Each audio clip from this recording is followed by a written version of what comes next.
Hi guys, so I'm coming from a company called Symbio, which is If you're driving back, you can do it kind of quietly so Villa can speak. yeah, having an office as close by here in Tampere as well. So while you're getting the drinks, I'll introduce a few of my colleagues. So Esko is there. Esko, you can get hold of Esko. He's an excellent programmer. Joni is there as well. And Lauri is the one who's not limited by the technical details. So he's from sales.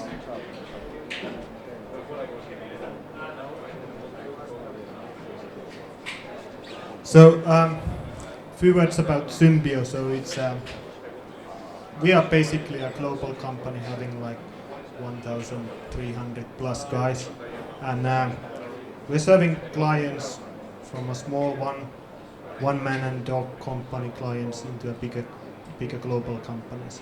But sort of basically most of us are excited about the technology.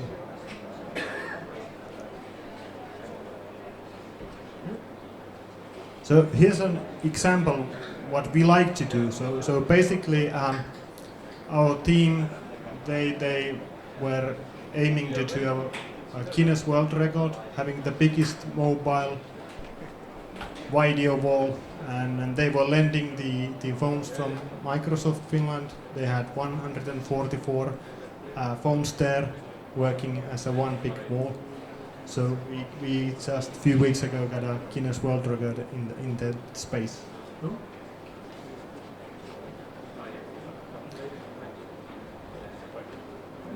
Okay, but let's go to the actual topic. So why would anybody develop for Windows Phone at the moment? So I guess it's fair to say that the market share is not that significant.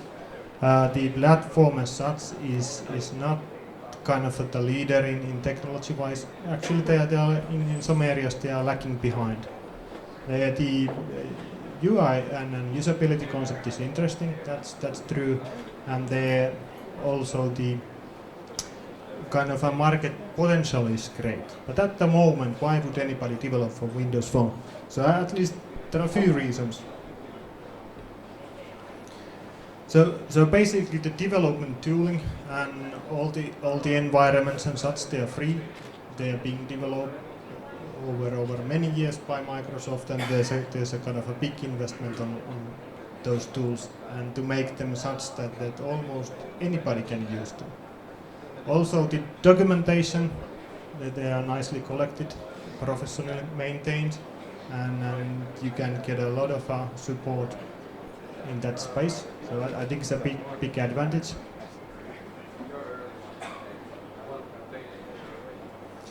Well, basically, if you're developing for Windows Phone, you can also develop for various other sources.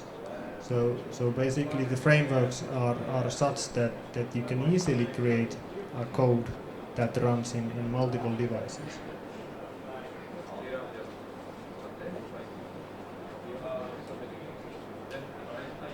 And then sort of Microsoft is kind of introducing technologies into a wider space, and the mobiles, they haven't been on the focus area for a long time. So it's really the combination of the technologies and how you can combine and create new solutions around it. So they have, for example, possibilities of connecting with different cloud technologies. You have a suitable stacks and APIs to do it. And there are also ways to monetize the data sales, and you can also have data as a source of your revenue.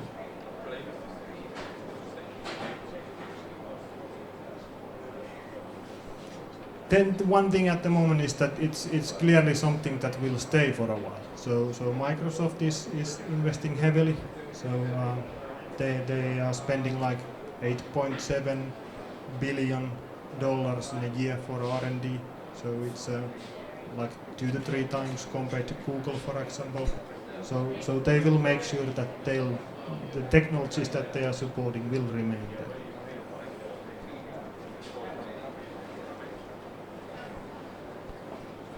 Okay, so I guess most of you saw today some announcements about the cooperation with Microsoft and Aalto University. I think that's a one good local example here in Finland how Microsoft is planning to spend the money. They are supporting the universities and they are supporting individual companies. So we have a strong and long cooperation with Microsoft, and I think sort of there are also other ways of getting a support, monetary support whenever you are porting your services or creating your services to their platforms. So I think that's a one plus and one thing to be considered.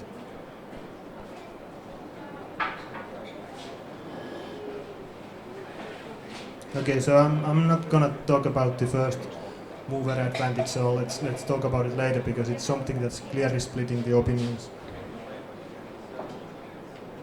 Okay, so Symbio. So we have been developing for multiple operating systems also in the mobile space.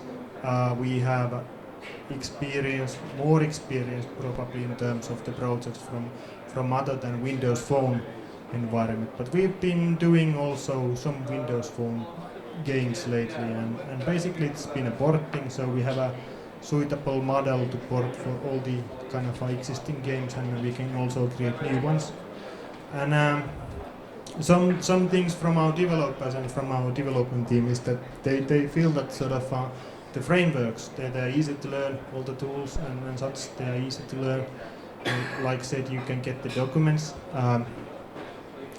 Then the development speed is fast.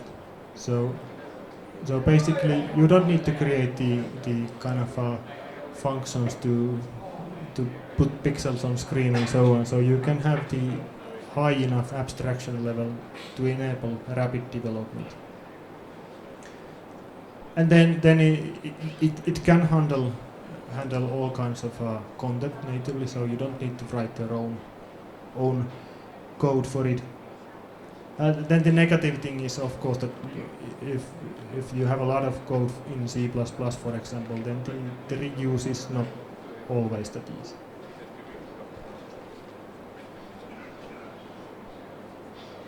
Okay, so I was told to have like 20 minutes, so I've been squeezing it down all the time, and Chris said that he'll be happy if I can do it in 10. So last thing is that sort of I think since we are a bunch of nerds, we are also going to have always fun, and we will be launching a challenge. So who will be the fastest Windows Phone development team? And this will be happening in cooperation, for example, with Microsoft guys, and we are already practicing. So stay tuned and come visit our web pages during this week. This week there will be more information about the challenge.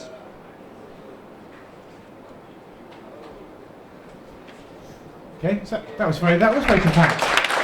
You have to go so short. Thank you so much. That's really cool, really interesting. One question that is going fast now. It's scary. One question I have, I'll follow up in a second with Bill Scotty. But what if you're getting a top 25 game or a top 10 game on Windows Phone at the moment? What sort of numbers could you expect as a developer compared to kind of Android or iOS? Is it still respectable money at the top of the charts, or? I think the sort of if you're looking into statistics for the marketplace for Windows Phone at the moment, so the curves are really going up. They're going up faster than, for example, the Android market. Yeah. So and I'm expecting them to go up even faster during the second half of this year. So I won't give you any exact figures now, but the growth is going. Fair enough. Okay. Has anyone else got any questions about developing for Windows Phone? Yes, the gentleman there. Oh, you're going to make me run, aren't you? You can see this. This better not be a short question. There you go. Yeah, sure. So as you mentioned, you can't really like reuse C++ code or any like native code on Windows Phone. So I mean, I'm guessing that you're not really saying that people should abandon Android and iOS to go to Windows. But so how do you sort of respond to like needs for doing cross-platform development?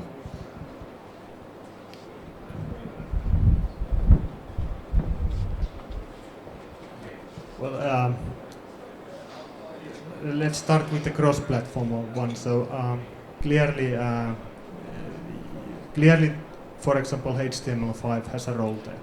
So, and then kind of, I think that is the direction that there will be less native parts, less parts dependent on the operating system, and that is the general trend.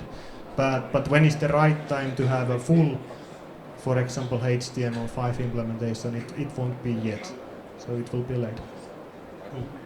Any more questions? No, brilliant. Thank you. Thank you so much. Could you have a round of applause again, please, for Villa? Thank you. Cool.